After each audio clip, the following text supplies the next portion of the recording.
Good morning, wrestling fans. Welcome to the Pain Clinic for August 22nd. It's a beautiful day here in Rochester. Happy August 22nd. Holidays today. It's Be an Angel Day. It is National Tooth Fairy Day and Southern Hemisphere Hootie Hoo Day. Southern Hemisphere Hootie Hoo Day.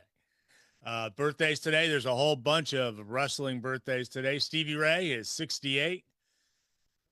Paul Ellering is 73. Jimmy and Jay Uso both turned 41 today. Pac is 40. And Apollo Crews is 39 today. Hey, interested in roller derby, want to be a skater, officiate, Rock City Roller Derby needs you. Contact recruitment at rockderbyrecruitment@gmail.com and join a Rock City Roller Derby. Yeah, we appreciate that. If you're into the men's team, Flower City Fear, FLOUR, flowercityfear.com. This is a great Saturday. So far, it's just me. Hopefully, some of the other guys are available. Nobody gave me a heads up whether they were or not, but apparently not. If it is, then it'll be a quick show, folks. Some of the things I do want to talk about today, we want to go talk a little bit about, we've got a lot of things coming up. Kenny Omega kind of veers to the left, I will say, a little bit. I also want to talk a little bit about Dragunov, Ilya Dragunov. He's been in the news this past week. Let's see. And all in the Alden buildup as well. And Chelsea Green, toughing it out, we'll say. And some more Zilla Fatu news and stuff. And we want to thank you for joining us this morning. I am your humble host, the Cash Man. It looks like I'm joined by Rob Sanderson, Parts Unknown Rochester. Rob, I see you're logged in. Can you hear me? Are you good? At the moment, we're mute still, so maybe he's not picking it up. Probably updates going on because it always seems like there's a million updates. Rob will be with us pretty quickly, I'm sure. He's working on it. I gotcha. Okay, Rob, he can message me though. So, he will be here. Hey, good morning, Tim, Pat, and guys in the chat room. I appreciate it. You guys are out there. So like I said, I want to talk, let's do a little recap from last night, while Rob's figuring out his issues. We had obviously Raw came through Buffalo on Monday night. You guys have any thoughts about that show? It was basically two tournament matches, or tournament going on for to see who gets to take on Roman Reigns in Mexico City. But then we had last night, SmackDown was in Toronto, and the main event, Kevin Owens versus CM Punk. I don't think, and you know, I mean, yes, CM Punk retained, we'll say, but Sami Zayn got involved. I don't know what you guys think about that. Sami Zayn and Kevin, obviously, Sami Zayn trying to help Kevin Owens win, but Kevin didn't want to win that way, as he said, and end up. So then Sami Zayn ended up knocking him out with a belt and getting the 1, 2, 3 at the end of the show. Of course, like my friend Bob Matthews always says, if the show ends at 10 o'clock, you know the last match will be done before that happens. And so that was perfectly the case last night in SmackDown in Toronto. A lot of great aerial shots of the city of Toronto. Beautiful city at night. It was a fun show overall. But they're building up. I'm not sure what they're building up right now. They've got a pay-per-view coming, but before that, they have a Sunday night's main event, September 6th. That's Labor Day weekend. September 6th. It's like the last Sunday before football. So if you're going to do it, I guess on any Sunday, that's the Sunday to do it, because from then on we have NFL competing, and that's definitely not. But yeah, they spent a lot of time. They're building up a pretty solid card for that Sunday night's main event so far. But we had I don't know about Little Yachty versus Baron Corbin. Baron Corbin's got to beat Little Yachty in under 5 minutes. and if he does, then or if he doesn't, then Trick Williams gets to take him on. So I just find, that's an interesting setup for that feud going on right now.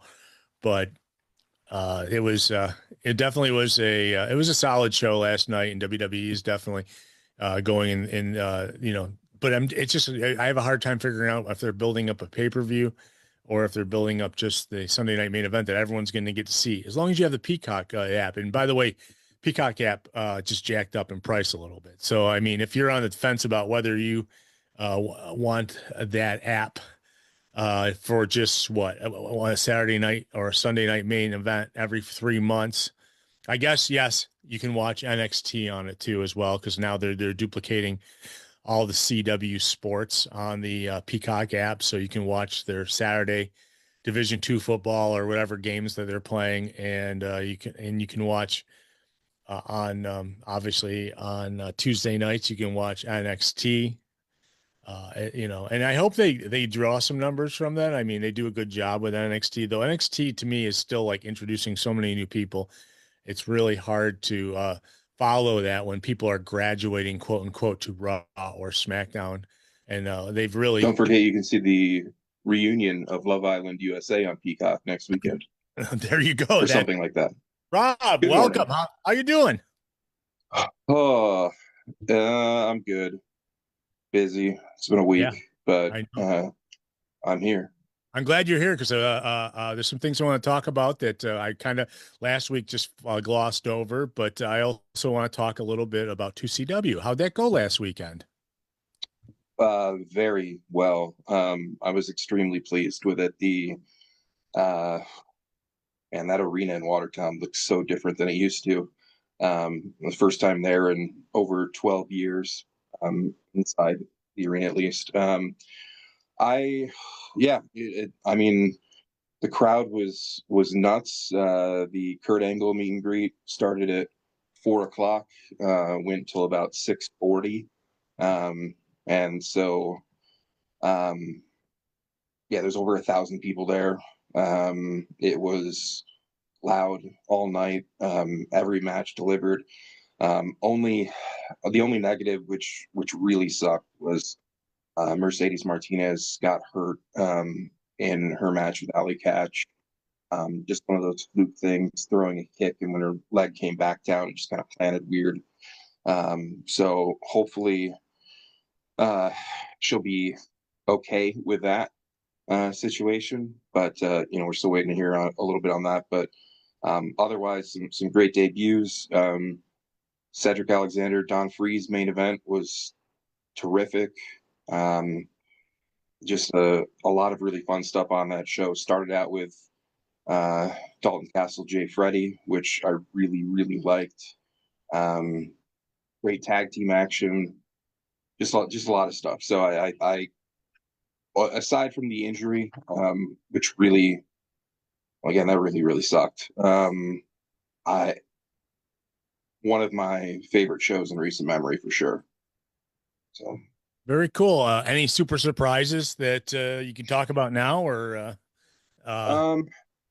We had a couple like 2CW surprises, so to speak, in terms of the roster. Like the show opened up with Kurt Angle in the ring, and he was, doing his normal shtick out there, and was interrupted by one Muscle Marcos, which was a great time.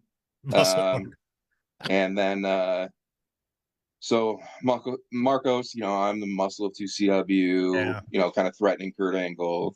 Kurt Angle, of course, I'm not going to fight you, but I've got somebody who will. And out came the surprise return of Dick Justice, who in 2CW we haven't seen since the final show in 2015. And he's been kind of, I don't know if like retired is the right word, but he hasn't been, actively wrestling. He is the ESW commissioner now as well. But that was one of those things where, yet again, a 2CW show, I'm coordinating a secret entrance and stuff, making sure that nobody sees him sneak in.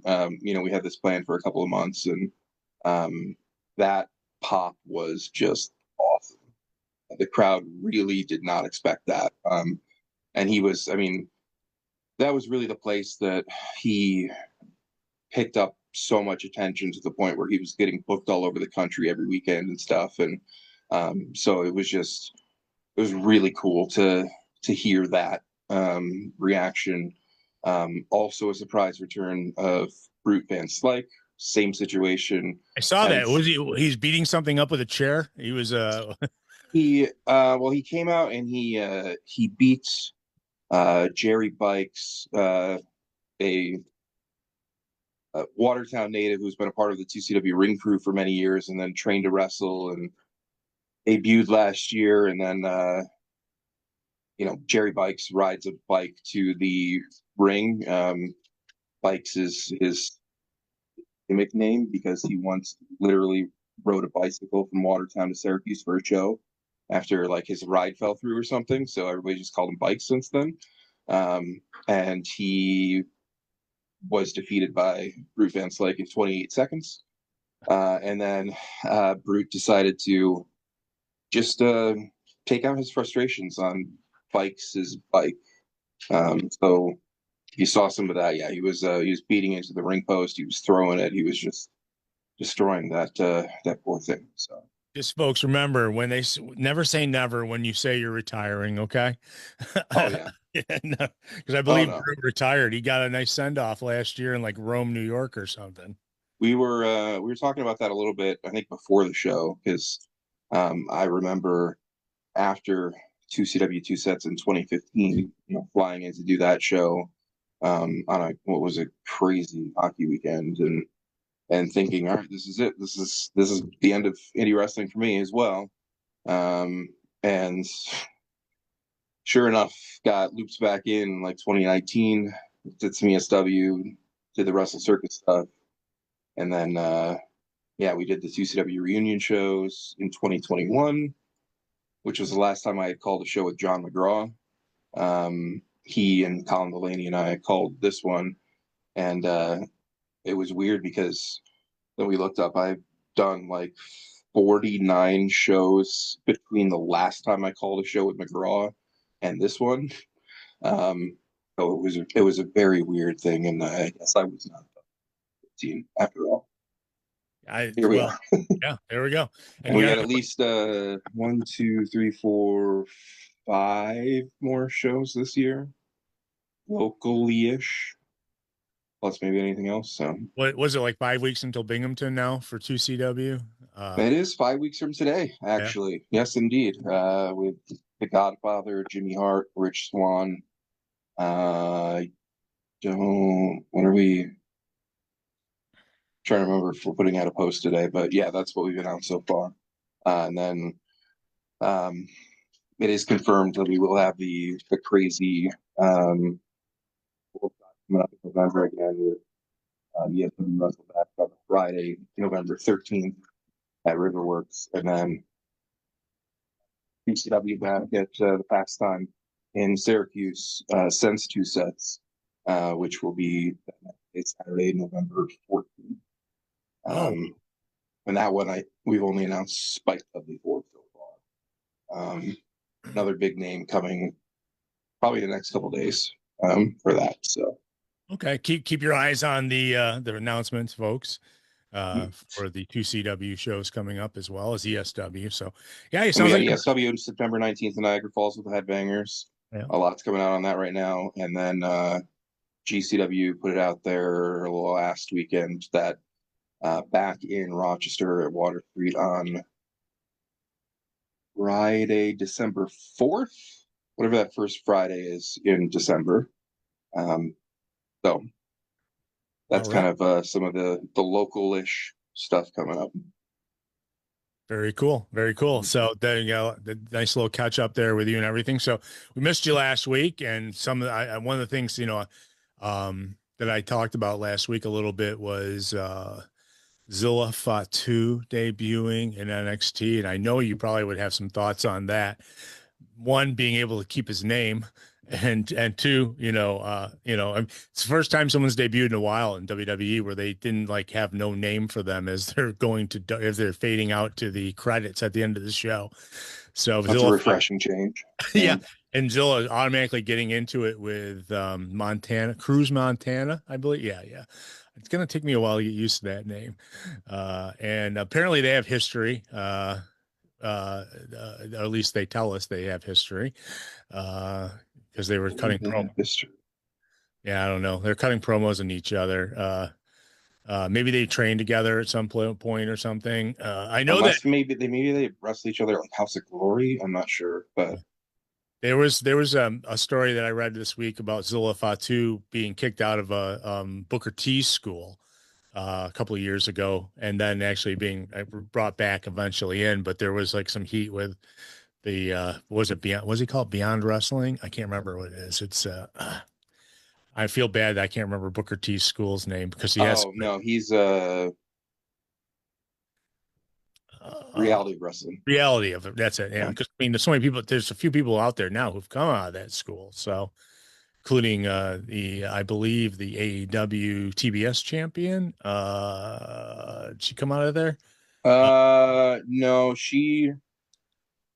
I don't think so. She might have done some work down there, but she was more up in Dallas. I mean, there are some people that are claimed to that school, like Roxy or Roxanne Perez. She trained originally in Laredo, and then continued her training in Houston with Booker after that. So I know she's on that list, probably like the biggest recent name out of that. You could tell when you listen to him commentate whether they were a student of his because he just freaking gushes about him continuously. Maybe Lash Legend too. I'm not sure. They may have had someone else in WWE did, but yeah, he's big by that. But not to get Do you do sidetracked. that with Zilla Fatu? Yeah, yeah. I don't know. I don't know. But Yeah, he can't claim it because Zilla Fatu obviously being Umaga's son, right? yeah. Yeah, he's it's so now they have a new bloodline in NXT, but it's like it's funny that he's the one who debuts there instead of showing up on the regular TV show like everybody else has, or like SmackDown or Raw. So I thought that was interesting, but that was like Yeah, I mean, long. I'm a Yeah, little surprised by that, I guess, but I also um I haven't always liked those decisions, including with people who were fully uh experienced coming in from whether it be AEW, TNA, whatever, New Japan. yeah, Um Zilla, I mean, Zilla is still,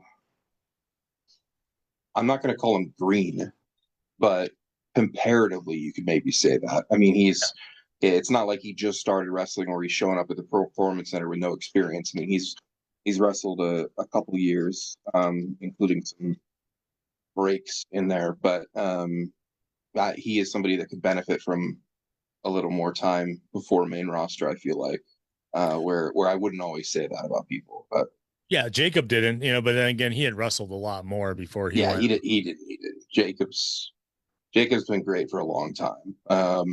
Maybe he didn't have you'd argue he didn't have like the TV experience, but he worked MLW for so long. He was their champion for so long that is TV experience with somebody who was running a lot of WWE TV for years as well. So that like that kind of thing helps. From a wrestling side of things, he did Yeah, additional.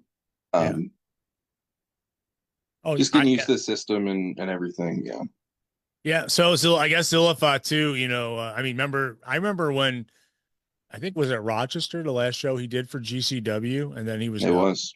Yeah, and that This and is the so last show for, actually, Danhausen too. No, no, I don't think that was his last show, but um was that the last? It may have been actually the last for both Jacob and Zilla. I never thought about that. well, I know that Jacob had already when I saw Zilla. I was at that show, but I did not see Jacob at that show. So, um, but The the one I'm thinking of, the one that was Jacob's last show. It was definitely his last show, and that was a tag match that they had. Don't remember if that was. I don't think that was against Aiden. I don't Hmm. think, but I know it was a tag match they Well, I had. know that they had come like within a couple months of each other the first few times they were here. You know, it was like 3 months later, and then they were here again, and then and then now it's been spread out a little bit more. But yeah, nevertheless, they yeah, I know. Some great Jacob Fatu stories and everything, but yeah. So Zilla's starting, and I mean, and they're like throwing Zilla into like the main event already on NXT. I mean, because he interrupted a match that was for a number one contender, Cruz Montana, and so now he's got a little feud going on with Cruz Montana and what's his name, the Australian kid who was shooting on Punk. If you saw that, like within the last couple of weeks, what's his name? The kid used to be tag team on Grayson Raw. Waller. Yeah, Grayson Waller. He and actually I kind of like the way he came in like a flame. He's like freaking shooting on everybody when he came in, talking about uh, you know, relatively he being very oblivious to specific things, but he about how he had biding his time and while people were being hurt around him and stuff. It was definitely an interesting promo, but yeah, so I'm not sure where they went this week with it. I know Zilla and Cruz Montana are set to probably have a fight eventually, or but because they were cutting promos on each other and things like that. But so he does debut, and it's like now he's into week 2 of it and everything. But also last week, another thing that happened: Chelsea Green fractures her orbital bone after winning the women's title, first match on TV after. Man, what she has the worst damn luck.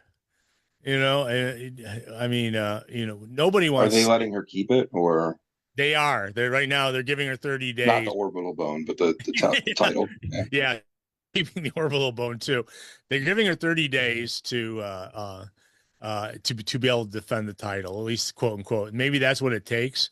I mean, it does. I mean, how many times she wrestled with a mask on before, didn't she? I think she had an issue before with her face.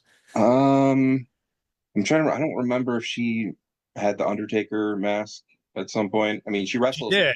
She wrestled Yeah, under a mask at Lucha Underground, but that's true. Yeah, I think she wore not a like protective mask. one of those clear ones, look like a hockey mask kind of. Yeah, but well, nevertheless, they were going to strip her on TV last week, and then they changed, then they changed their mind, said you got 30 days to defend it, and so they're going to play a little story with that for a while. But it's just, but in legit style, she did break her orbital bone in her face, and it's a shame because it was like they showed kind of like the spot where it happened, and it was like she was laying prone on the ground and someone hit her, so it was like that things like that shouldn't happen, but she just. There's so many unfortunate injuries in wrestling as of late, and obviously we've talked over the years about the stupid interim word. Um, but I would love to see these companies institute like a more clear cut policy, storyline based, whatever you want to call it, like an actual policy moving forward. Like if you can't, whether it's 30 days or 60 days, whatever it is, like make it that and stick to that. Obviously, if you tear your ACL or something and like from doctors or whatever, like that you're not going to be able to make it within that time frame, then you surrender it at that point. But I think if we're going to kind of use this like sporadically, I think it just needs to be a thing. Even if it messes up your storylines, whatever, like if somebody's going to be out for 6 weeks at Yeah. least and the policy is 30 days, they're stripped. If it's 60 days, then they're not. And like just not, then you wait it out. But I hate the like very selective stripping of titles and stuff these Well, how days. many times have we seen a guy go to make a movie and he's gone for Mhm. two plus months before he ever defends a title? Roman Reigns did that. Without a doubt. Cody Rhodes, he's made a couple movies and done a couple things. So, yeah, Well, and no, I think it would also benefit in those type of circumstances, or just the ones in general where there are champions that just defend. That would keep the booking committee and each of these companies, you know, on their toes and being like, all right, we have to have them defend this at some point this month or whatever the case is, and actually stick to that, because there's been some, you know, champions who have just gone months and months and months healthy without having a title defense. What is the point? Because Yeah. obviously we have 100 titles in TV wrestling these days, and I mean, even last night, like, really good, really good Ring of Honor pay-per-view last night. Yeah. Death Wish for Dishonor. Yeah. Yeah. Yeah. But like, aside from the pre-show, uh, every single match is a title match. It's like, why? They don't all have to be title matches. Like, you Yeah. got to stop this. So And Athena's still champ. yeah, and it's not, again, nothing against her at all. It's not her fault with it. But from a booking perspective, I mean, they had their opportunities to have really meaningful, helpful title changes in this run. Those have come and passed at this point, and now at this point, like, I'm curious if they find a way to take that title offer at some point where it actually means something and it actually helps out the person that wins it. And um, I don't even want to say this right now, knock on wood, but like, the conversation we were just having about like how unfortunately frequent injuries are in wrestling stuff. Like, I certainly don't want to see a reign like that end that way. No. He's healthy. Hope it stays that way. I just, yeah, it's I don't know. It was another show where she wins in the main event, and I don't know. It's just, it's gone on for so long at this point. Was it like 1,350 something days or whatever? Like, just an insane reign. And she's really good, but Yeah. I just don't think that, like, that title. You could argue she didn't need that title in the first place. I was fine when she won it from Mercedes Martinez, went back in 2022. I think at the end of 2022, if I remember right. But um, there's a lot of other, I don't know, women on that roster who need more experience and could benefit from an actual program with her and stuff. So I don't know. Again, Remember I really liked the show last night. I just I'm 4 tired of that hours. title reign too. It was 4 hours too. Remember Oh, when sure. Well, it was close to 5 if you can count the pre-show, which again is just way too much. Ring of Honor didn't have a women's title? It wasn't that long. It wasn't that long ago. You And then know? they had the Women of Honor title, Yeah. and now they've got this. But then now you've also got the women's TV title and the women's pure title. No women's tag titles yet, which is good because they don't have an actual women's tag division right Yeah. now. Yeah. I just I it, the whole thing is weird to me because, you know, there's been reports out there of times in which there have been TV offers to Tony for Ring of Honor TV, which he has not accepted. And, you know, that's fine. You don't have to take the first offer that comes your way or anything. But all these years later, and like, it's still just so weird with like the sharing of talent. But like, we've got to have separate titles with both, and then like, now you have the My AEW service, but you have to subscribe separately still to uh, whatever the Honor Club, the Ring of Honor service. I was like, why do we have to pay for two separate subscriptions for this like stuff? Like, I just I don't understand that side of it. Like, I just think there needs to be either more integration or no integration at all. But this, like, again, kind of muddy waters in between thing is just Yeah. like, this has been, it's not like he bought Ring of Honor yesterday. Like, it's been a long time now. So Yeah. We want to shout out to our friend Dalton Castle, who dropped the trios belt with the Outrunners last night. Unfortunately, there was some belts that changed hand, nothing significant, I think, but there was some belts that changed hands last night. it's the only one. That's the first one that comes to mind. But Uh, yeah, no, well, I guess yeah, actually, anything else change? I don't think so. I know that they wrote, there's a couple matches that kind of lead into tonight's Collision, believe it or not, or at least one match that, and actually Leo Rush lost that title. So his weirdness, Oh yeah. his weirdness will not be. He is. You know what?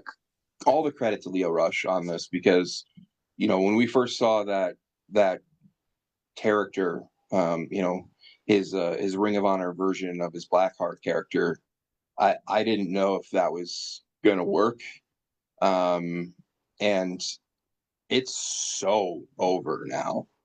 I mean, the chants and stuff for him last night were as loud as anything else on the show. He's getting similar reactions when he does, main roster AEW stuff. Um, the crowd was not happy about him losing the title last night. But I don't personally understand like all of the like what it's based off of and everything, but it's actually working, and it's nice to see a little bit of creativity and a little bit of a character.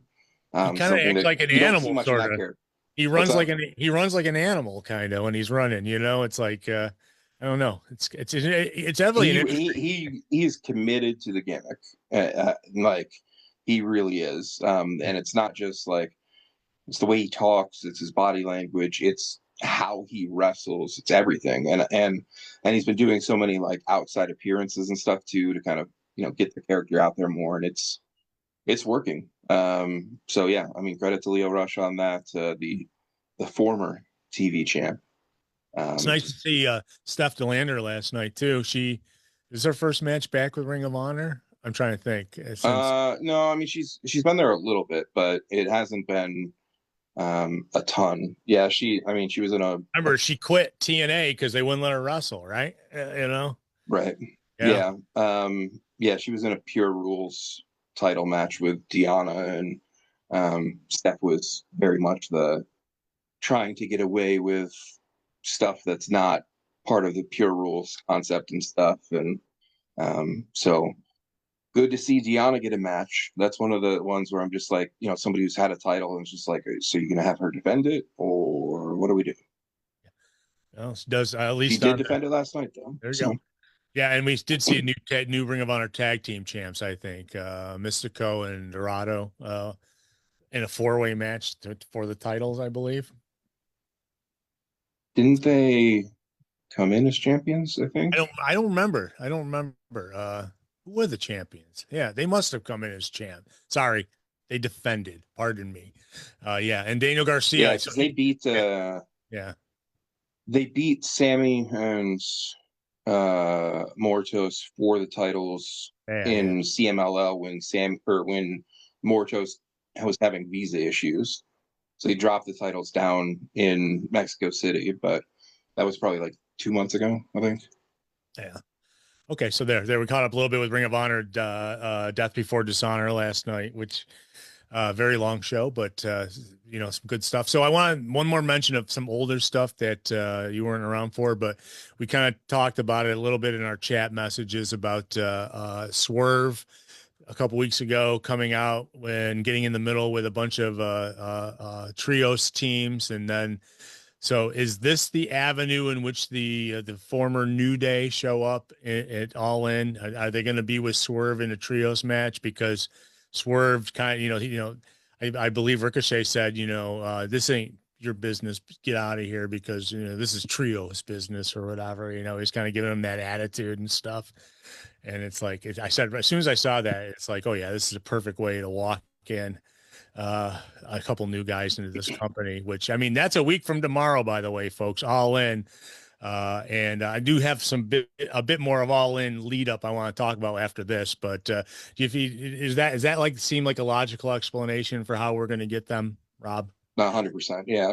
I think my question is how many trios teams are going to be involved in this match?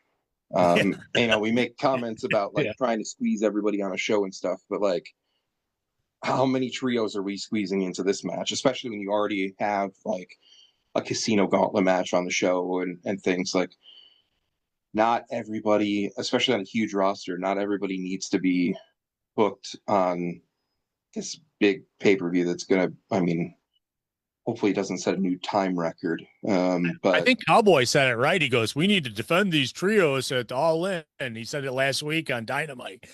And it's like, yeah, okay. yeah, but you don't have to defend it against every trio that's ever existed. I don't know. It just sounds like I feel like the only way you can really pull that off is like a gauntlet match, and I don't want to see two gauntlet matches on the same show unless it's a like men's gauntlet, women's gauntlet thing. Yeah. Which I think they've normally been like spacing those apart to different shows. But I don't know how else you do it if you're going to really have all of these teams involved. And I understand that they, debuted the Machine Guns in Detroit. Yeah. Haven't seen him since, I think, but yeah. Nope. Yeah. Which is, I mean, I don't know if that's a bad decision or not. I mean, that obviously got that huge pop there, but I think there should have been some kind of planning, at least with like some pre-tapes or something to keep their name in the conversation since then, even if they weren't going to be at the events. And especially, I mean, you debut a tag team like that, they have to be on the All In card. Yeah. Or else you don't debut them yet. And if they're on the All In card, that their match should already be known at this point. Like you said, I mean, we're 8 days out. Yeah. And yeah, interesting is, I mean, they could have like the Andre the Giant Battle Royale or no. we don't want That on Rampage the night before or something. a match for the sake of just getting guys on it. But no, there's, I mean, and if they're going to have debuts on the show, it's like someone was asking, this is the question that came in the chat room. Does what's her name in AEW still have every title? You mean Mercedes Moné or Money? As sometimes the announcer she does not. No, it's funny. Is the announcer the arena announcer called her Money one night? Immediately after Excalibur goes, he calls her Monet because the guy he was just reading a card. I mean, is it Money or Monet? I don't know. It's like I've heard it, but it's like obviously on the broadcast it's Monet. So, no, she doesn't have every belt. In fact, she's going for a title against Willow Nightingale. So that will be.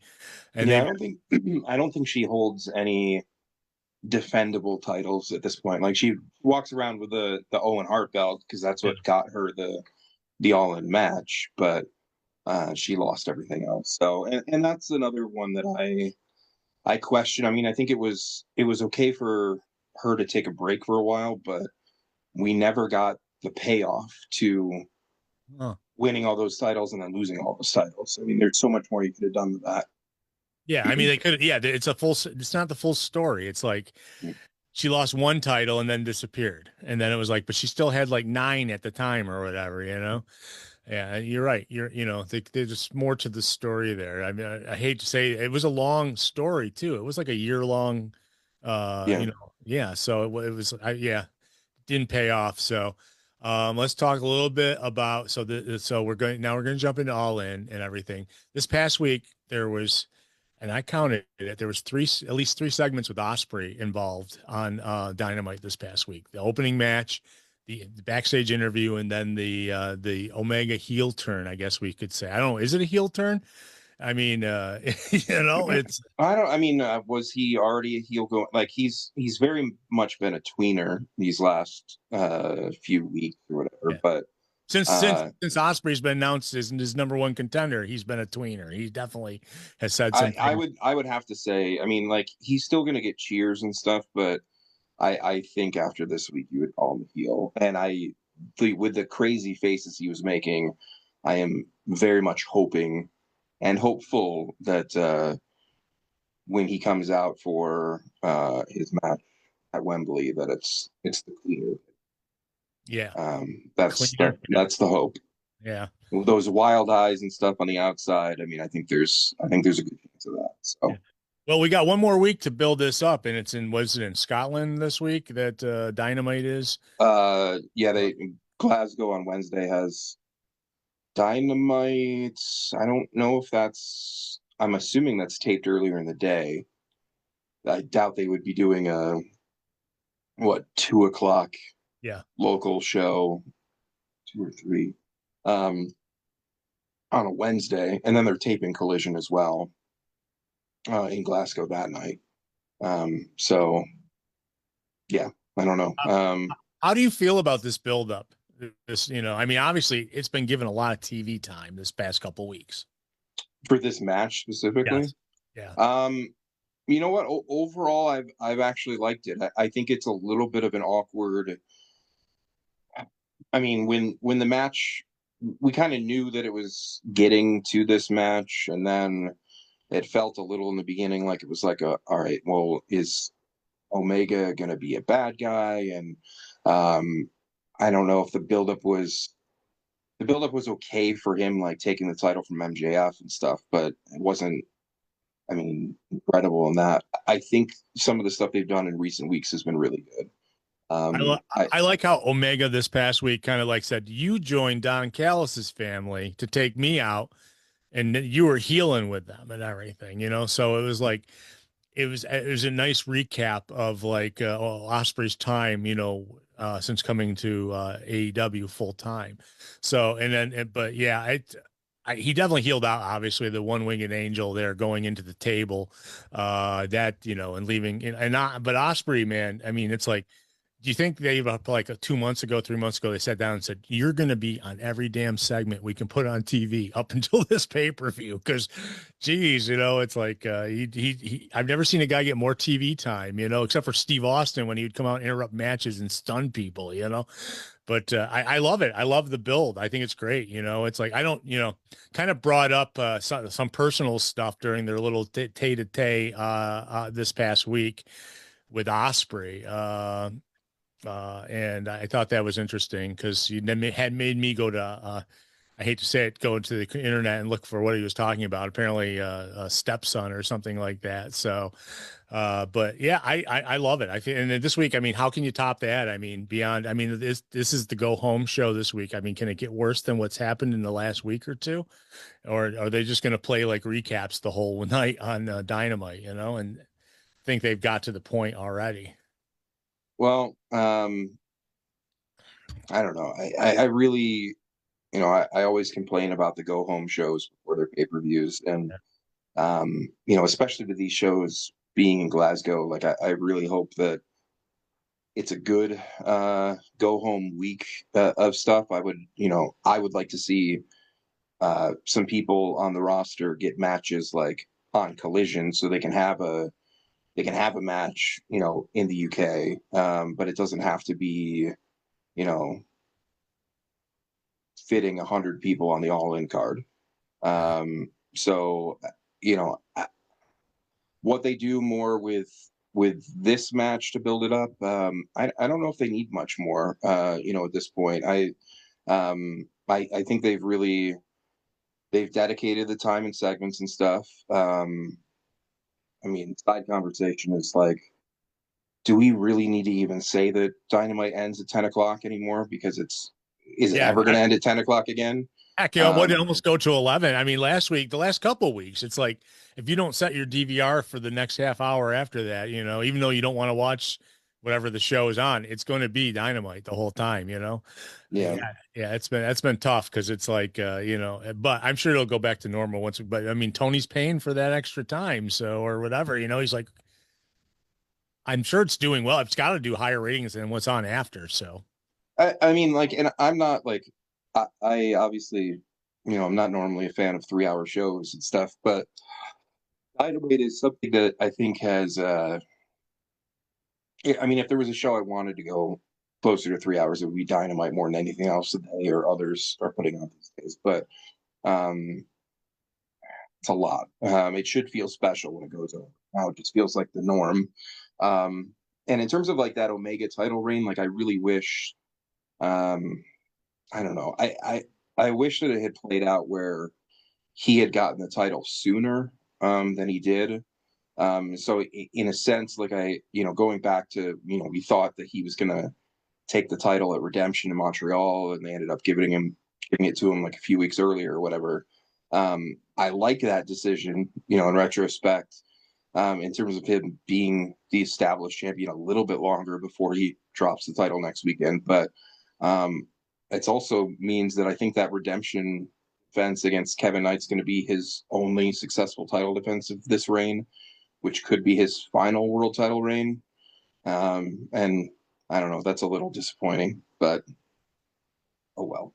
Yeah, I mean, they could have left it MJF if they wanted to and have that beat up, be the build up.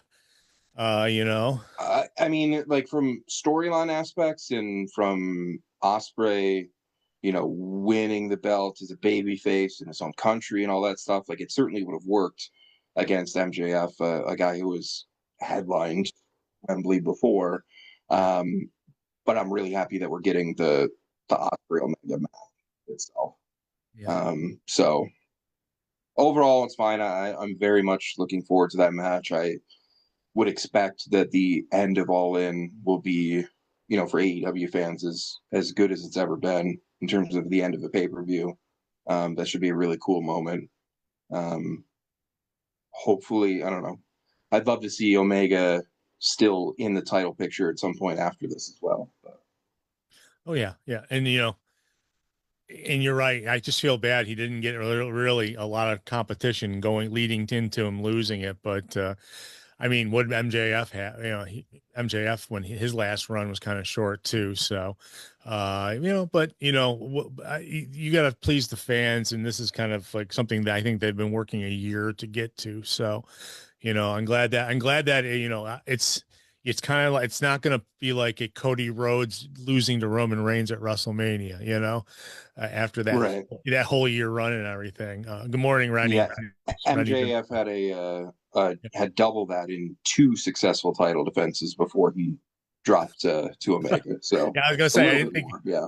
I didn't think he had it very long, and I was the one who was like saying, "Oh, they never dropped these titles on TV," and then damn it, they did it. So it's like, Well, and he won the title on a pay per view. What was yeah, that? Double or Nothing in New York, and then defended it twice on Dynamite, and then lost it on Dynamite. So yeah, it's crazy. So I'm looking forward to it next weekend. I'm sure go through it a little bit more in detail and talk about like what we think is going to happen because there are definitely a lot of some set matches that are, like Darby Allin, for instance, gets taken out last week and an explosion on the stage, and Darby Allin probably had the best heavyweight title run in the last year in this company because he defended it every other day, just about. I mean, he took it and then he had like for whatever it was, 3 or 4 weeks and like defended it twice a week. So it was like maybe that's why they did that because they knew there wasn't going to be a lot of time with the other holders after it. mm. Maybe I don't know. We're just theorizing, but that definitely. So one other thing, I mean the card. There still could be little things that are added to the card. We're talking about and stuff, but um, I I don't say this about every AEW pay per view, but yet I the card is not perfect. There are some things that I think are missing, but it's a really good card. So yeah, I'm very much like this is for a lot of us like this is the WrestleMania in terms of watching a wrestling pay per view annually, and I don't know if I had the same level of. I was interested for sure in All in Texas last year, but it didn't have the same kind of feeling. This show feels like a big deal. So I'm definitely looking forward to yeah, watching and this. and even the Continental Championship that they're doing. I think that this is, I mean, Mox had a great match on TV last week, and as well as like Nigel McGuinness, I mean, and the thing now is Nigel McGuinness going to be able to, they claimed he was injured after the match or something. Is he going to be able to continue to be? Of course, Nigel's going to be in that main event match, right? I mean, is I it? don't know. I mean, I you would think so. I I think so. And I'm not opposed to it. I mean, I one way or another, I would really like to see him on that card. And obviously last time around he did the gauntlet, so it's something different. It's something more meaningful. I really didn't like seeing Moxley win this week. I thought that would have been. I don't want to see. Well, I don't want to yeah, see Moxley win the tournament. I don't want to see him keep the title. I in this situation with, like the title on the line in the tournament, I would have liked to have seen Moxley go out this week, and then you're truly guaranteed a new champion.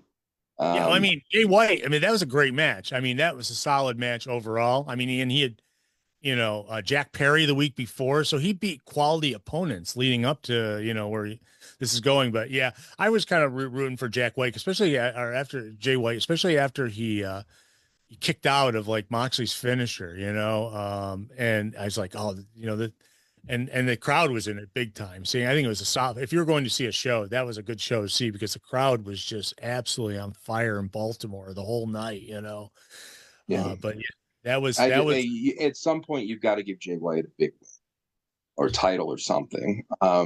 I think this would have been the time to do so. And now I don't know if that now does he end up in this trios mess or whatever. I understand like Moxley's like the guy. He's not the world champion, but he's the face of the company and stuff. yeah. And I mean credit to like he was on the ROH pay-per-view last night too, not wrestling, but accompanied Marina, did commentary and stuff, got a huge pop coming out. He puts in the work.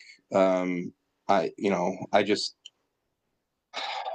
I something something more's got to come from this tournament, and I maybe like looking at where they're at with the remaining competitors and stuff. Like obviously, Nigel is a possibility for that final. You've also got the possibility even more after last night of Death Rider versus Death Rider.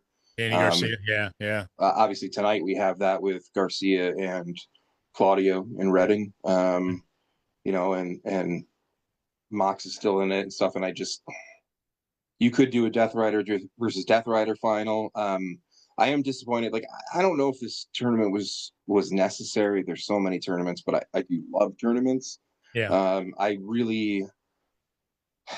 I get it, and this is always the case in wrestling, but I would have loved for this tournament to be legit random.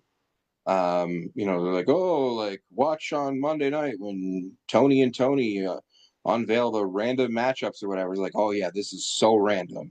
Conglomeration versus conglomeration. This is like, why don't like one of these tournaments? I dare AEW or one of these like companies to go out in front of the crowd, show that you've got legit, 16 ping pong balls with names on it.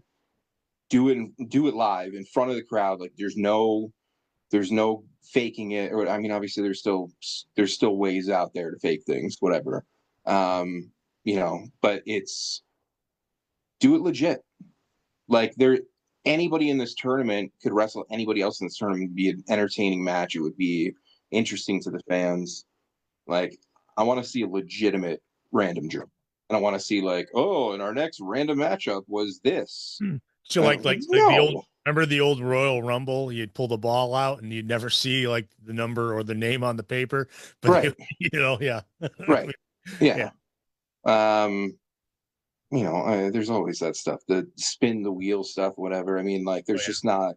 There. I mean, I can tell you, like, in terms of indies and stuff, like, there's been talk of doing like legit, like, do it in front of the crowd, have like a section where all like the wrestlers are maybe even like sitting or whatever, and then they got to go straight to the ring or whatever, and that's maybe a little bit too much. You could still do the random draw, and then the match doesn't have to immediately happen that moment if you need to work some things out, whatever. But I would much rather see that than be like, oh my God, we've got Kyle O'Reilly versus Roderick Strong. Imagine that. Like, what a surprise. It's that random draw. You don't know how. Yeah, okay. Like, you booked that. I don't. Stop.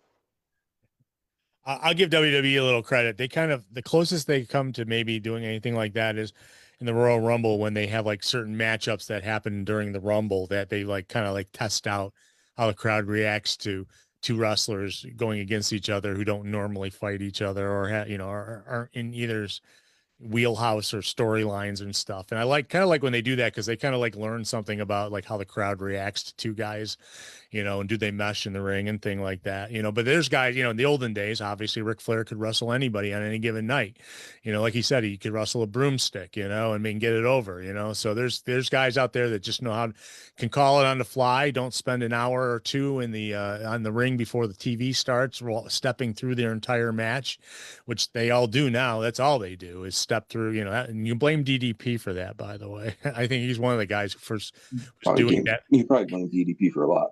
Yeah, there you go. So I would, Pat, he had mentioned, I know nothing we were talking about, but he said he thinks Cody's going to go with Paul Heyman. Last night, Cody Rhodes at the end of his match or at the end of his segment quoted a Paul Heyman quote at the end. This is not a spoiler. This is, he used that line from Paul Heyman, and Paul Heyman looks like, and Paul Heyman's kind of like creating a new looks like he's going to have Obafemi on his side too, from this past Monday as well, because he shook hands with him after they set up the match with Paul Heyman's guy, Braun Breaker there, and it's like but okay, there you threw. I wanted to get that in there because I wasn't going to mention it again. Then one more thing, let's move a little bit on, and then I'll get to the news. Ilya Dragunov, not signing a new contract with WWE, is now a free agent, being released, not released. He's just not under contract. I was reading some stuff about him this past week where they were saying, they actually remember the good old days of Q Score when they used to Q Score like celebrities. And if you had a higher one, it means you were that familiar with the audience. Well, Dragunov. No, I have no idea what that means. Dragunov was low on. Yeah, I don't know. Dragunov, he was healthy, ready to wrestle, and they wouldn't put him in there because he wasn't popping the crowd. He wasn't getting, which to me is amazing because the guy is an incredible athlete. And always put on a great match every single time. And he I don't know if they offered him a contract or not, but his contract lapsed and he is now a free agent. And I hope maybe AEW gives him a chance because he's a guy who can go out there and he can tear the house down. If you're a wrestling intensive show, he's a guy you definitely want. He really didn't have that much time in WWE. I mean, he was the Intercontinental title holder, I believe, for a very short time, but he got hurt when he was the title holder, and when he came back, it didn't. Maybe the writers had nothing for him, but he's a free agent now. You think he's the kind of guy that could work, in AEW? I mean, not like, there's so many guys that aren't getting TV time already, but this guy is available. Is it something that maybe Tony? I'm definitely a Ring of Honor dude. Minimum. He definitely could put him in there and. His physicality is unbelievable. He's absolutely good enough. Yeah, you said it. Like there's already too many people. So I am at the point now where, like, if I'm Tony, I am extremely selective about. I hate to say it this way, but like WWE castoffs. You've already got a lot of them, and a lot of them you're not using. And I don't know, maybe there should be more of the trial period, like he brought in Matt Cardona years ago for like a handful, wasn't like a long-term multi-year deal. And I feel like in some circumstances that should be the way to go. It's like, because if you're not going to use somebody consistently for 3 years or whatever, why are we signing a 3-year contract? And I think from a wrestler perspective, like a lot of them are happy to just get paid, but other ones like would like to have the ability to still be wrestling. That's their passion and everything. And sitting at home doesn't fulfill that. Obviously AEW is more flexible in terms of being able to work other places, but not in terms of like, you're not going to go work a TNA match on TV or something, obviously. So I think he's the kind of guy you got to get now because people will remember him. Get him if you're going to do like a surprise appearance or something, and maybe you could do like a Matt Cardona, like a 2-month contract or something. I think that'd be a good litmus test for him. I know the roster there would certainly want to work with him. He's a great wrestler, and there's a lot of matches that. You could name off so many matches that would just be incredible, and most of them first time ever. With that roster, I think. If we're talking purely from a from a wrestling standpoint, from a bell to bell aspect, I think I'd rather have Dragunov than a lot of other people that have come over from the other company at some point, or there now, or will be there soon, whatever. I would put Dragunov ahead of a lot of them. So I think it will happen. I don't see any reason why it wouldn't. I mean, even if you just bring him in, literally, even if you just bring him in, I know people would be disappointed in a lot of it, but bring him in, put him in the gauntlet, and then maybe he goes and works Japan or something, and then you look into bringing him back at some point or whatever. Like, you don't have to hold him paid hostage or anything, too. But yeah, It's funny you bring that term up, because that's really what's happening with a handful of people that WWE signed away from AEW. Blake Monroe, Julia, there's a few people, it's like they don't even know what they're doing with Julia now. It's like it kills me. That they signed, the big free agent, we got to sign him, and then they have nothing to do with, and then they get cut, and that's kind of like just collecting the toys. Yep.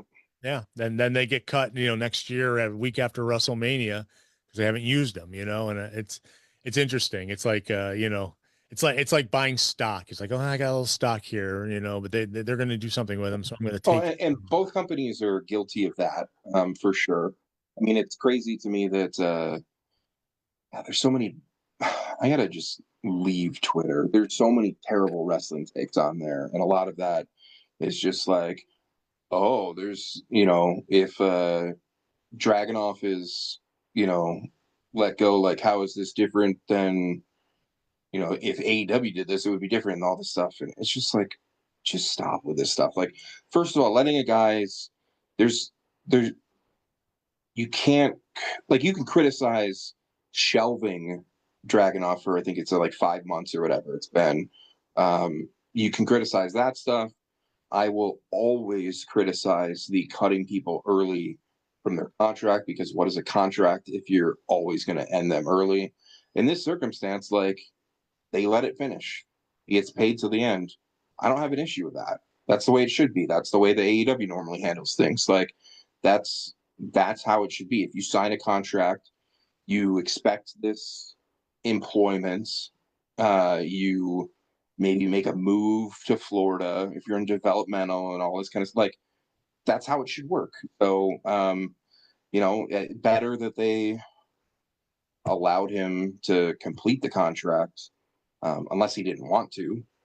Some people would just want to be cut loose and go get their money elsewhere and be able to work and stuff. But I don't know, better that than, bragging about your all-time gates and everything, and then releasing 20 people at a time that all had years left on their deals and were expecting that contract for their and their families' lives and stuff. So. Yeah. Oh no, I agree, and it's interesting. And by the way, he was the U.S. champ. Thank you, Pat. I appreciate that. I knew it was one of those lower titles, and he was over. From what I could tell with the crowd, the guy was over. I don't know why his low Q score would not let them use him on TV. I don't know. He was obviously, he came from WWE UK, made his way over to NXT, and then immediately moved up. He's a guy who probably should have been on Raw or SmackDown from the beginning of his time over here, because he's 32. I mean, he's in the prime of his career right now too. So he's definitely a dude who I don't know. I popped for him. I thought he was a great athlete. He did some incredible moves, and but he's a casualty. He's like, and they're cost cutting and whatnot. And I love it how the last few shows, and not once, it's interesting. And someone brought this point up when they did the 2 days of SummerSlam last summer. No, what was the last pay-per-view? Was it SummerSlam? No, it was something else. Whatever the last pay-per-view was, there was no duplicating it on ESPN or ESPN2. They did not do the first hour like they were doing with all the other shows. And so a lot of people, I think that was SummerSlam. Yeah. Was it? Yeah, I think, okay. So people were like getting a little, they're like, wait a second. They've done it for these other shows. Why aren't they doing it for this one? This is their big show. And I think that, their big show. Yeah, well, one of their big shows, one of their big fours. So I think that, Okay. Yeah, I don't need to hear Paul White on freaking commentary ever again, too. Thank you. But I've mentioned that last week if you were if you guys were listening. I don't know But if you can hear me. I lost my audio. yeah, we lost your video, but I can see us still. So I mean I can't see you, but I can hear you. So you we it's interesting, that yeah, that they didn't mention the numbers. They didn't there's a lot of things that, they're self-bragging all the time, because they love to do that, and it's like and when they don't do it, it seems almost like a sore thumb at times. So, and that's kind of what it felt like for that for SummerSlam. uh yeah, Pat, you're right. He was a great wrestler in NXT. He was, he definitely he got called up, and maybe he didn't want to re-sign with him. Maybe he felt he was underpaid. I don't know. There was a lot of questions about Dragunov, but his name will change. His real first name is Ilya, so he can go by that still, and Dragunov is not his real last name either. So, but they'll find some way if they do use him eventually. But yeah, that was kind of a shocker because it's like I thought maybe he was hurt because we haven't seen him since like the last match he was in the Andre the Giant Battle Royale at WrestleMania. That's the last time we saw him in WWE. So that was quite a while ago, and I thought maybe he had gotten hurt or something because why wouldn't you use this guy who freaking goes out there and is a freaking amazing athlete, And he's the atypical WWE superstar with the chiseled body, not an ounce of fat on him, it's crazy. So It's but crazy to me, like how many, like all the WWE fanboys that hate on AEW, whatever. Like nobody's forcing you to watch it, but look at all these people who were under contract a couple months ago, 3 months ago, whatever, to WWE that now do have other places to work. Like it's a and you kind of I don't know. You kind of still have TNA, even though there's a lot of influence there. Maybe not as much currently as there has been in the last couple of years, but like oh, remember they cut a whole bunch of people too. They're hurting for money right now. They're trying to run on a shoestring budget. I watched last week's especially their TNA show. women's division. Yeah, I watched last week's TNA show, and a majority and what I saw was they're setting up women's matches by having tell people on TV screens talking to each other. It's like, what is going on? They can't fly someone out now to to TV tapings or something. Seriously, there was more than one segment where they had people, arguing on TV screens at each other. It's like, eek. They definitely are hurting for money. They'll be in the WWE's back pocket real soon. I know they've got a. Was that Lockdown that's tomorrow? Is it tomorrow? Yeah. Yeah. I know they got a pay per view tomorrow. I think it's Lockdown, which I've never been a huge fan of. Like after attending, was that Lockdown 2009? Was a Temple, and just being there. I mean, it's better. That's one that's better on TV, but being there in person to watch an entire night through a steel cage is not my favorite thing. I mean, I guess Right. that's what a lot of like, what a lot of like MMA fans would do, but it's too much. But I know I saw that there's a Bill Collier Trey Miguel pre-show match. I definitely want to see that. I don't really know what else is on the card. I'm paying attention, but definitely will check that match out at least. Yeah, I see that Special I Agent assume Zero that's in a versus cage too. I mean, I'm yeah, assuming the pre-show is also all in the yeah, cage. I don't know. they are. You got BDE and Rich Swann versus the Righteous. You got Special Agent Zero and Trey Miguel, and they're all the pre-shows are in cages tomorrow. Okay. The Hardys versus the Nemesis. The Elegance brand versus Alley and to be announced because I think they let Alley's partner go at one Did, point. AJ did Francis. Rosemary get hurt or something? I'm Or not sure what happened. Yeah, you know what? I kind of haven't watched this past weeks, and just like I said, they keep setting things up on TV screens when I'm turning it over. So, uh, or is this like some kind of like a Rosemary like character change or something? I I don't know. We wonder. got Kazarian versus Moose, Cedric Alexander versus Leon Slater, the System versus Ricky Sosa, Fabian Aichner and Casey Navarro and Jada Stone, Zaya Brookside versus Elena Black in the main event. So, and they're all in cages. Yeah. Hold on. hold on. Hold. Hit the brakes, please. That can't be the main event. Maybe It it's can't not. be the main event. I mean, it might be. But in terms of TNA TV, I've seen like 2 episodes this year, and Yeah. one of them was that AMC debut. But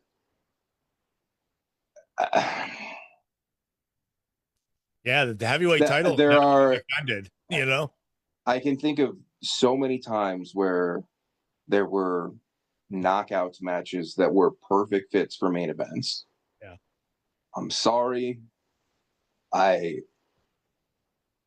Those are not two wrestlers that I would picture would ever be in a pay-per-view from a wrestling standpoint. Yeah. Um I'm blown away if Elena Black's in the main event of a TNA pay-per-view. If you've watched her wrestle, yes, she's got the basics down. Is she superstar? She wasn't in WWE, so I mean oh, she is a Chicago girl, right? And that's in Chicago. Uh I don't know if but is she a heel there or something? I don't even know. well, Nia Brookside's a champ and she's a face. So that's another one they were setting up on the TV I didn't even know screen. she was a champion, but Well, Nia Brookside, ex WWE wrestler too, I believe. So was she on the main roster at all there though? I think she was just no, she was just on NXT. Yeah, she yeah. I'm uh, assuming they're running the pavilion. listen, they got AJ Francis and Elia. I think those guys have wrestled like every pay-per-view in the last year. So it's the Credit Union One Arena in Chicago. That's where that's where it's at. Is that the UIC Pavilion? I don't know. All these arenas changing their names too much. Yeah, it's on South Racine Avenue. Is that Yeah, yeah. that's the pavilion. I mean, home to like WCW pay-per-views back in the day and stuff too. So Yeah. I don't know. Well, good luck to them if that's the main event. Because I'm surprised it's this week. It's like because I mean I thought they were building up their WrestleMania of pay-per-views in October coming up. But apparently yeah, Bound for Glory in Tampa, I think. yeah. So oh well. Let me get to news and we'll get out of here. I'm glad you brought that up because I really haven't been paying that close attention. To be honest with you, when they cut all those people from the show, they started debuting people I've never seen before. And I'll give them a chance and stuff, see how well they do. But it's like that lineup I just read would have been on a pre-show. Most of those, 2 years ago with TNA, a lot of those. Yeah, And I mean, you got to make new stars and stuff. And I mean, a lot of the people that you mentioned, I was just like, oh, I'm happy. Like, I've never seen these people wrestle on like a pay-per-view before. And some of them that did well or still do well on the indies and stuff. Like, good to see them getting spots and everything. I mean, I haven't been watching, but I know that there's been like a feud between the Hardys and the Nemeth that I feel yeah, like that would be like a yeah. potential main event. Well, Title match as well. I will say I did watch the Hardys versus the Righteous in the cinematic match they had on the Hardy compound. It was a few weeks ago. How They're was trying. that? I didn't see that. It was just like any of the other Hardy compound matches, except for the fact that Matt Hardy's kids are all bigger now. They're all a little bit older, but it's a lot of the same things. They had the boat in the pond and the same. But I like this where Pat's like, "Who's the guy with all the muscles and long hair who's with the girls? He isn't worth watching. It's Mr. Elegance. He looks like a buff jungle boy. He looks." This guy, have you know who Mr. Elegance is? Have you ever seen the Yeah, I don't know who he is still. Like I think I remember hearing he was like an OVW guy maybe, but I mean the last time OVW was relevant to me was a long time ago, to be honest. yeah. But I don't know anything about him at all. It seemed like he was more of a hired for the looks kind of thing. But yeah. Oh I don't yeah, know. AJZ he was called, I think. AJZ? Andreas John Like Ziegler. DJZ and a I remember DJ. AS. DJ Z still wrestles, I believe, Yeah. someplace. He was on NXT. He was, but not DJ Z anymore. He's something else.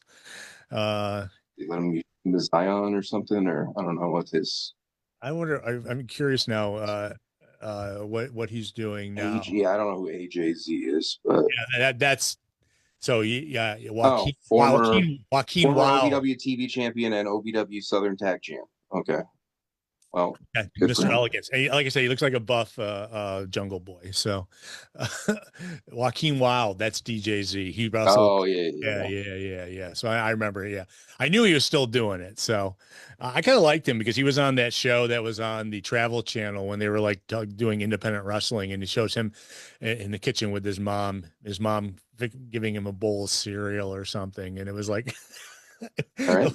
Those bad because wrestling was so popular. They had all these, even the Travel Channel and the Weather Channel were doing wrestling stuff, and so, but okay, let me get to the news now that we've gotten past TNA lockdown. Hey, listen, if you're into it, man, I think is it tonight? Is it or is it tomorrow night? What TNA Yeah, lockdown. tomorrow? Okay, tomorrow night. So it's a Sunday night. So hopefully it doesn't go too late, because if you got to go to work the next day, that's what I'm worried the most about next week's All In is like I got to go to work Monday morning. Oh, It's it's a what, like 1 or 2 o'clock in the afternoon, oh, that's right. the It's early UK one. time. There you go. See, now you guys learned. And granted, I mean, could Tony still push that to midnight Eastern? He could. If anybody's going to do a 10-hour pay per view, it would be him. But Okay. no, I think he'll be safe. Yeah, it's a good afternoon. And no football still, so good. We got a couple weeks before that starts. So hey, if you're gonna watch AEW Collision tonight, it's live. Believe it or not, it's going to be live. Yeah, it's in Reading, Pennsylvania, at the what's Santa Anders Arena, Santander Arena, good Tonda old Reading, Arena. PA. Yep. Yeah, and Will Nightingale versus Go see TBS champion. Slapshot the mascot. There you go. We Home of got the Reading Royals. Maya World taking on Will Nightingale, which happened on the match was made on Dynamite. Like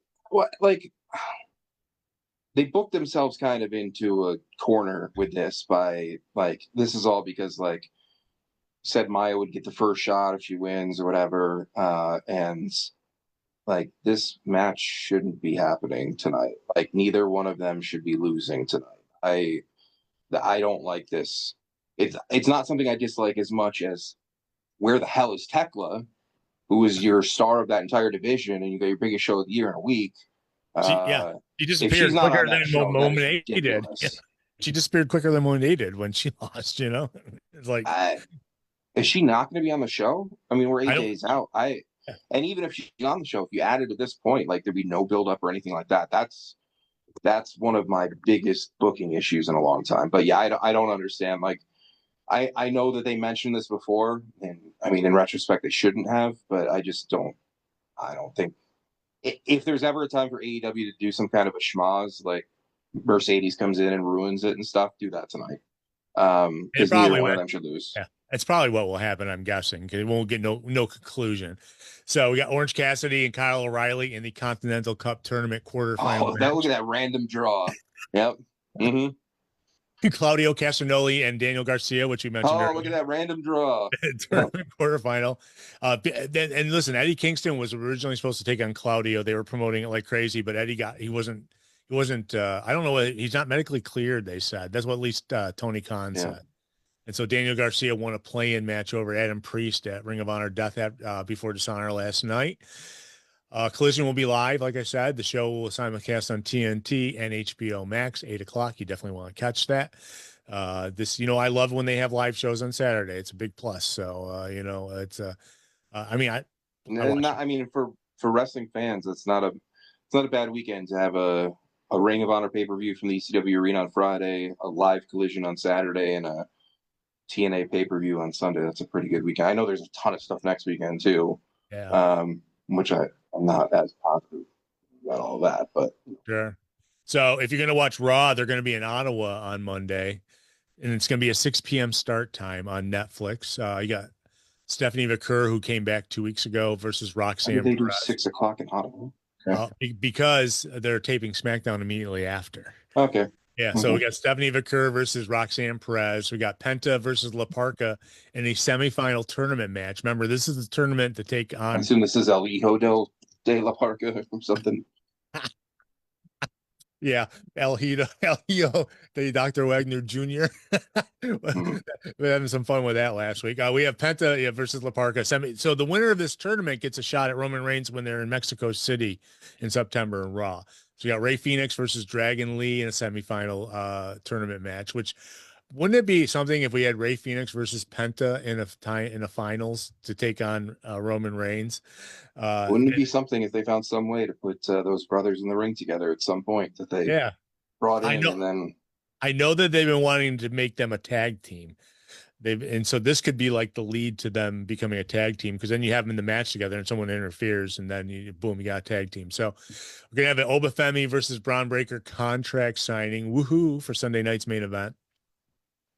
If you're gonna watch SmackDown next Friday, Michin challenged Tatum Paxley, who is now part of Alexa Bliss and Charlotte Flair, and Tatum Paxley, who was in NXT just like 4 weeks ago I or didn't know three. she was on the main roster. All right. Yeah, yeah, I don't know.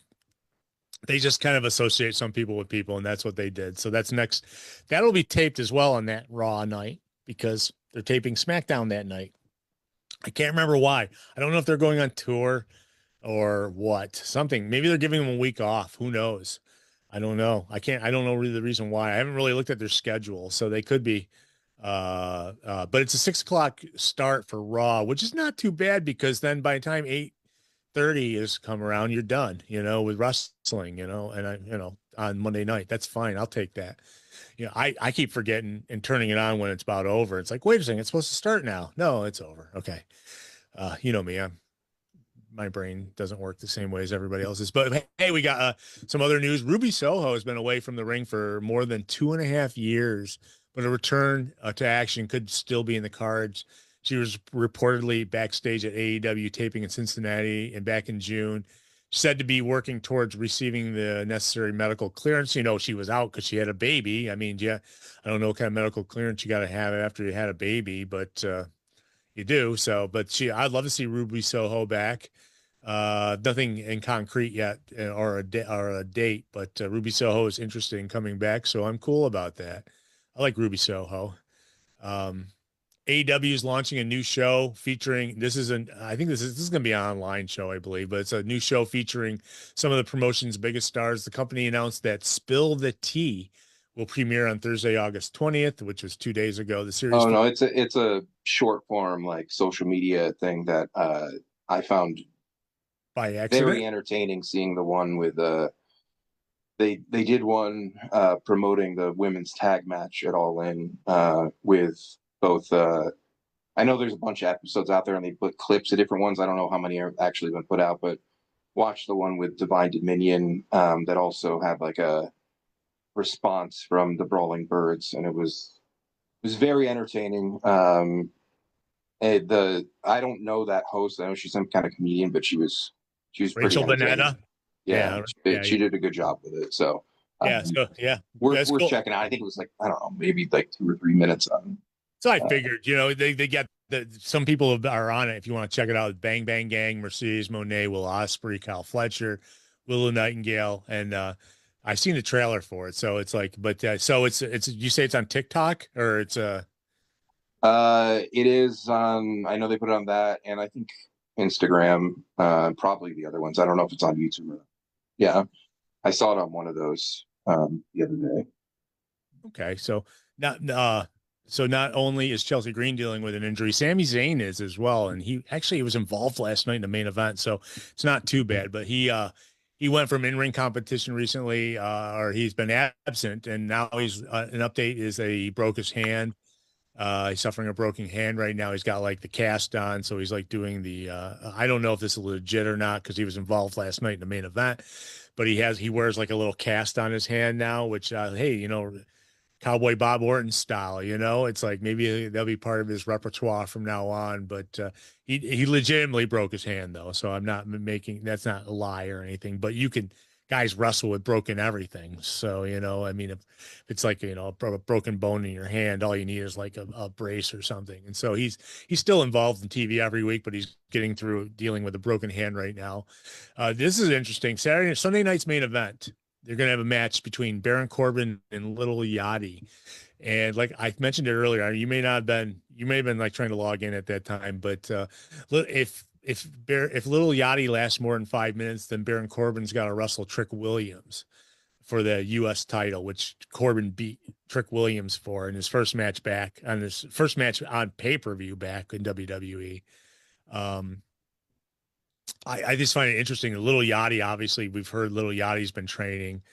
And he came in with a kendo stick last week and was beating on Corbin with it. So we will see. We will see what, I mean, it's like, to me, Little Yachty's still just a celeb. Okay. But he'll probably impress the crap out of everybody and do like, a Canadian Destroyer or something, or some crazy move that will pop the crowd. But so if he lasts more than 5 minutes with Corbin, then Corbin's got to take on Trick Williams, I think, on the same show. So that could be a big long segment on and this is a Sunday night main event. They're doing it's Sunday, September 6th. It's the weekend of Labor Day, and they're doing it's on Peacock though. Peacock raised our rates. I warned everybody the rates went up. So if you got Peacock still, you can watch that, as well as NXT now is on Peacock, and any of the CW sports. They have like their lower division one football on Saturdays that they're obviously simulcasting on Peacock as well. So Shinsuke Nakamura has been teasing a partner, and he finally debuted last night. His name is Yoki. Yoki is he's Takahashi. He was in New Japan Pro Wrestling. He's going to come in as Yoki, a little bit like a cruiserweight that will be with Shinsuke Nakamura, and they're going to go after the tag titles. But New Japan's kind of fallen apart. A lot of the major stars have left, and he was a star in New Japan for like 15 years. So he is now with WWE now. You know what? It's probably a good thing that maybe we'll keep Nakamura still in WWE, because they have had no interest in doing anything with him in a long time. So I like Nakamura, so we'll see what happens. But that was last night. They debuted. I like Takahashi too, so I mean, I'm glad that he's getting that opportunity. But yeah, New Japan's just been depleted. Yeah, it's been picked clean, almost. It's just sad, But they're also great at creating stars too. So we'll see what happens. Oh, they either they are or they were. We'll find out. Yeah, because they're kind of they're kind of in the ether right now. So they've had a lot of changes over there too. So we'll see if President Tanahashi can build up a new generation of stars there. Yeah. So AEW reportedly lost $30 million on their development of the AEW Fight Forever video game. Apparently the video game it was supposed to it was in development forever, and that's where they lost all their money. This guy named Mike Straw from Inside Gamer, he's reported the figures. He's a Buffalo guy. Is he really? Yeah. Yeah, he reported the figures examining the game's development and AEW video game future, attributed the information to sources familiar with the project. According to the report, repeated delays, missed development deadlines contributed to escalating costs. Fight Forever was initially targeted for a release in 2022 before eventually being released in June 2023. The game commercial performance also reportedly fell well below its original targets. Video games, I don't think they're that big a deal anymore, are they? I mean, WWE does always one before Christmas because they catch that Christmas crowd, But it's like, I remember it's tough. It costs a lot of money to develop a video game. It costs a ton. It's crazy to me that it costs that much, but I guess it does. Yeah, I mean, they got to do all the stop motion, shots of wrestlers with the little dots all over them so that they can, do the moves in the games and stuff. And, that a lot of those guys in AEW, like, Omega, they're all huge video buffs, they play, and I'm sure they had their say on it. I hope that had nothing to do with it getting, delayed. And they had to keep changing things with oh, now we've got CM Punk, so we've got to add him and put him on the cover and all that stuff, whatever. You know how long CM Punk was on my DVR whenever AEW would come up? It was like 2 years after he's gone. Still, the highlight photo on my DVR is Punk and a bunch of, and Omega and some other Really glad I guys. don't have a DVR then. Yeah, I want to yeah. see his face. He's gone now, but it was like a couple of years, he was still there. So some other news: AAA Triple Mania was reportedly not planned for 2 night event. It is a 2 night event now. The show was initially expected to take place one night event Saturday, September 12th. However, those plans were changed following the announcement of Zuffa boxing event for the same night. The decision was reportedly driven largely by WWE and TKO's desire to get AAA in front of potential television partners. With a number of networks and sports industry executives expected to be in Vegas for the boxing event, the idea was to bring AAA to the city beginning Friday night in hopes of attracting additional attention to the promotion. The expanded weekend is also said to be creating a demand schedule for WWE's production team. SmackDown will take place Friday from Mexico City. That's the Roman Reigns deal. Followed by AAA that night, Zuffa boxing on Saturday, the second night of Triple Mania on Sunday, and a major episode of Raw on Monday. So this was definitely a TKO thing. They're trying to pack everything together, and I find that very interesting. That I don't care about the boxing. I wish we wouldn't co-promote it. It's like I don't know. On to other news. We got two more little things. Bronson Reed could be nearing a return, and Reed's name has been reported generating increased attention in recent weeks. Bronson Reed, you might remember, he got hurt. He suffered a torn bicep in February. Apparently, he's dropped some weight. It's going to look a little bit different. And one last piece of news before we get out of here. Josh Alexander appears to be getting close to back in ring return after undergoing knee surgery earlier this year. He suffered an injury during AEW taping in March, underwent surgery in early April, and he was sidelined for 4 months now. He resurfaced on this past week's Maple Leaf Pro Wrestling Mayhem. I guess that's the TV show up there, where Yeah, it's on TSN2, I think. he confronted Stu Grayson and teased a potential title unification match. Alexander has remained with MLP Canada champion during his absence, with Grayson being crowned interim. There's an interim right there. Stu Grayson, former member of the Dark Order, right? Oh, good old Stu. Good old Stu and his terrible accent. I miss him. All right. Well, so that's the news, Rob. I want to thank you for the time, and thank you. It was great catching up with you and hearing about 2CW. I'm excited for them.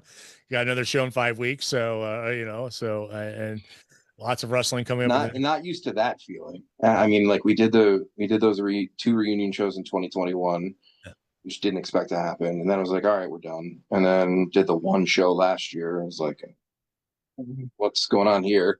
We don't have anything soon. Now it's just like, oh, granted, like we've already been working on planning the Syracuse shows before. Yeah. So you know what? It's because Josh is making so much money at Ravens Joint, right? Well, he sold to CW, so I don't know. Oh, did he? Did he really? I didn't know that.